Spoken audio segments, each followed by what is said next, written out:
effectivement, il a augmenté, il est justifié, mais il a augmenté post-Covid. Pourquoi ? Parce que pendant la période Covid, on a tous été enfermés, donc on était dans une bulle sécuritaire du domicile. Et que nos gamins, qui sont principalement les plus touchés, n'ont pas connu l'époque où nous on sortait avec insouciance, en boîte, etc. Eux, quand on a libéré le pays, quand on a décadenassé post-Covid la France, ils se sont retrouvés dans un espèce de réalité où, en pleine gueule, des ados qui avaient 16 ans et qui, à 18 ans, on leur dit tu peux sortir maintenant, ils se sont retrouvés avec une espèce de réalité où, au fond, la vie, c'est ça. Et ils se sont dit, mais j'ai pas envie. Et tu vois, j'ai discuté avec un gamin, le fils d'un de nos collaborateurs, qui a 18 ans, et pour la première fois de sa vie, il allait voter aux dernières législatives européennes, pardon.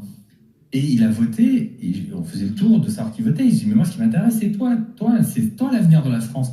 Je dis, mais moi, il avait un peu honte, et je lui dis, mais faut pas honte de dire ce que tu veux. Et il me disait clairement qu'il allait voter Jordan Bardella. Et donc, autour de la table, ça s'offusquait. Je dis, non, mais il faut l'écouter, il a 18 ans. Et quand ce gamin, tu l'écoutes, il te dit quoi ? Il te dit, mais vous avez de la chance, vous êtes sortis, vous avez pu connaître les discothèques. Moi, je connaîtrais jamais ça, parce que j'ai peur que si je sors, parce que j'ai une tête de bon français, que si je sors à 2h du matin, quand je sors de la discothèque, je me fais fracasser, je me fais raqueter, je me fais violenter. Mais ça peut s'entendre. Il y a une violence débridée. Écoute, tu sais, on s'est rencontrés. Non, mais bien sûr, mais il a 18 ans, tu te dis, c'est puissant quand même. Stéphane, on s'est rencontrés dans les quartiers. Avant que tu deviennes grand restaurateur, on s'est connus dans les quartiers nord de Marseille. J'avais 14 ans, de Rouen. Ouais, mais tu vois, Mulhouse, ouais, exactement. Alors ça, c'est la géographie, vous mettez la police. Marseille, Le mec, il est à Rouen. C'est rassurant pour faire les enquêtes. Il avait dit vous appelez toujours la police à Marseille. Vous n'avez pas la police. Alors attendez, je voudrais qu'on écoute le témoignage. Juste pour finir. La jeunesse qu'on a connue dans nos années 90 et celle qui est maintenant, moi je la côtoie depuis 30 ans, je vois qu'il y a une évolution. C'est nos limites, la violence. C'est qu'on est capable de tout. On le voit avec les rixes urbaines. Personne n'a plus peur de rien. À ça, tu rajoutes aussi ces problématiques. En faisant la queue dans une discothèque, comme ce jeune homme qui a pris une balle. Nicolas. Mais tu rajoutes à ça les problématiques d'une certaine immigration dont on n'a pas besoin, qui est une immigration qui nous pose des problèmes. Je dis bien une certaine immigration. Attention, je ne veux pas que toute la gauche bien pensante. C'est de la délinquance. Oui, mais il y en a.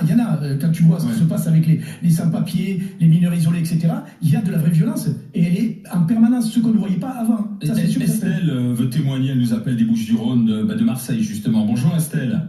Oui, bonjour. Donc, je vous appelle pour vous témoigner un petit sujet délicat. En fait, je promenais mon chien il y a quelques semaines de ça. Je me dis, ce jour-là, je vais changer de chemin pour éviter de me faire suivre. Donc, sauf que j'ai changé de chemin et je me suis fait suivre par un monsieur en voiture. Donc, dès que je m'arrêtais, dès que mon chien s'arrêtait, il s'arrêtait. Sur le coup, j'ai pas fait attention. Donc, dès que je repartais, il repartait.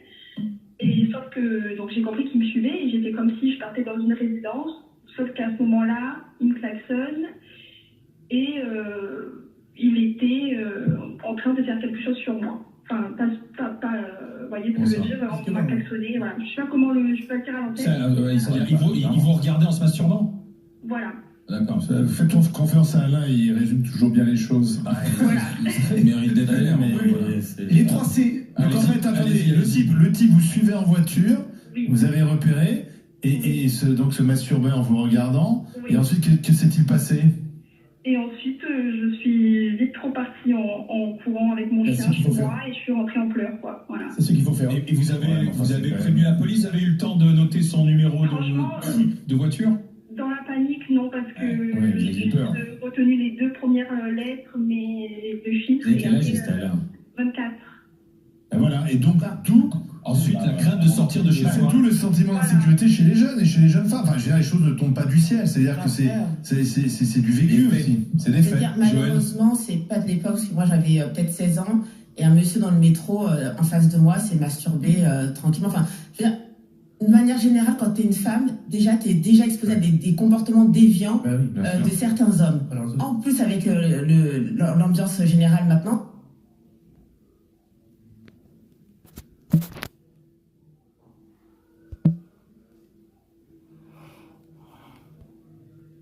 Vous êtes parti C'est un problème de cohérence là. courir, se se cacher. cacher. Oui, Et quand parce tu qu'à un moment caches- donné, si tu peux plus larguer ton adversaire, tu te planques. Parce Et qu'il y a comment le terrorisme on va- aussi en particulier, on va- tu te caches, et si tu peux plus à un moment donné te cacher parce que le mec t'a vu, ben Ok. tu vas au contact. Estelle, je vous remercie de ce témoignage.